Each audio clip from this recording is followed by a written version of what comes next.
Now, you and I have been in a similar place on Brock Purdy, which is why so fast? Why is everybody in such a hurry to turn this dude into Joe Montana? I don't understand this. Like, Bill Walsh didn't even believe Joe Montana was Joe Montana for the longest. It's why they went and got Steve Young. Now they've had a couple of games where they've lost him. In that game against Minnesota, I felt like he was good until he wasn't good. But is it that hard just to acknowledge he's cool? Like, for now, he appears to be cool. So here's the thing. Here's what is so frustrating to me. We got the full-fledged, perfect, scientific Jimmy Garoppolo experiment in the form of Brock Purdy.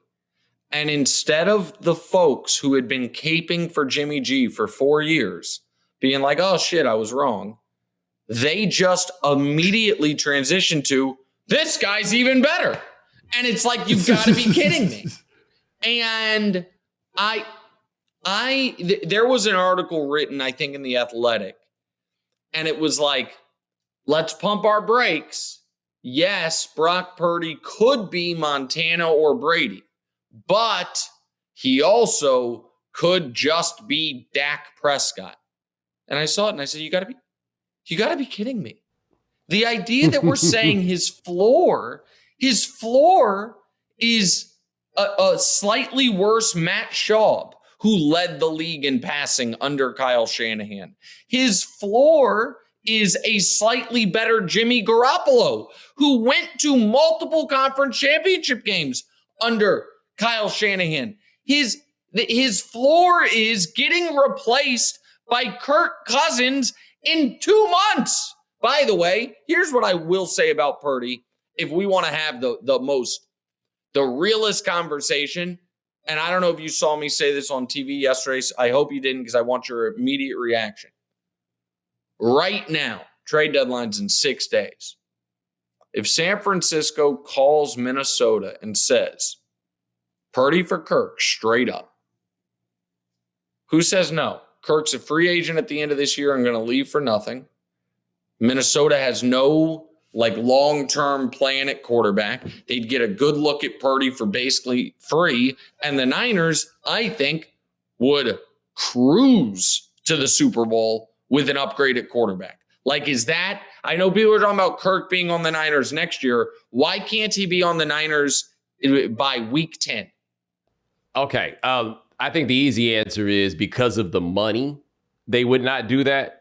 San Francisco would not. That is the only reason, because we know how Kyle Shanahan feels about Kirk Cousins. But you know what I think would happen if they made that trade? San Francisco would still have the same problem, right? A quarterback whose ceiling will stop you from being able to win this. Kirk, throw it short of the sticks on 4th in the season Cousins, you'd still ultimately have the same problem. But I think that's a great comparison for this reason. What everybody said about Kirk Cousins when they were at their most optimistic in the 2015, 2016 area is pretty simple. If everything around him is just right, you got a chance with this dude. And that's the thing with Purdy. If everything around him is just right, you got a chance. Well, yes, but Cousins is better than Purdy. And here's the thing. They could make the money work for this year without question. The question is, would they, then extend him, and how would that work? But the stat that was thrown around yesterday that is overwhelmingly damning to, as great as Shanahan is, and this was why, by the way, they took the swing on Trey Lance, even though it didn't work out. Kyle Shanahan in San Francisco is 0-36 in games where he trails in the fourth quarter by 8 or more. Wow. Never once have they had. He is 0-26 on games he trails by 8 or more going into the fourth quarter, and 0-36 if he trails at any point. That's where you need the guy at quarterback.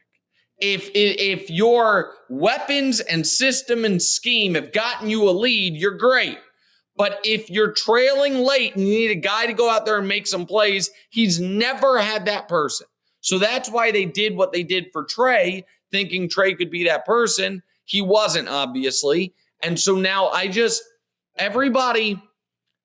people I think have forgotten how long the NFL season is.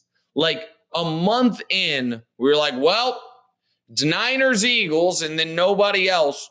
And I was like, man, I'm not yet convinced the Niners are winning the division, much less the conference. They'll probably win the division, but the Seahawks are sitting there at 4-2, knowing exactly who they are, with young guys that should only be getting better. And here's the other thing on the Niners. There is a level of, if you're always hurt, I want to look and see, is it bad luck or is there a logical through line? What does everybody say about the Niners? Holy shit, they're so physical. Oh my God, they play so hard. Oh my God, they beat you up. There's a cost to that. And the cost is when you ask your guys to win yards after the catch, to be the hardest hitting team in the league, it's not shocking when you're year in, year out, the most banged up team in the league, because your guys aren't ever doing the Marvin Harrison, go down early, the Reggie Wayne go down early. You're not doing any of that stuff. And so I don't know. I'm not a full-on believer in the Niners at the moment. Look, this is my thing. If you're going to have an I quarterback, and I think that Brock Purdy has demonstrated himself to be I, if nothing else, right? Sure. Like maybe he can get better. There's something to be said for that. But if you're going to have an I quarterback, to win a Super Bowl, you kind of need an all-time great defense.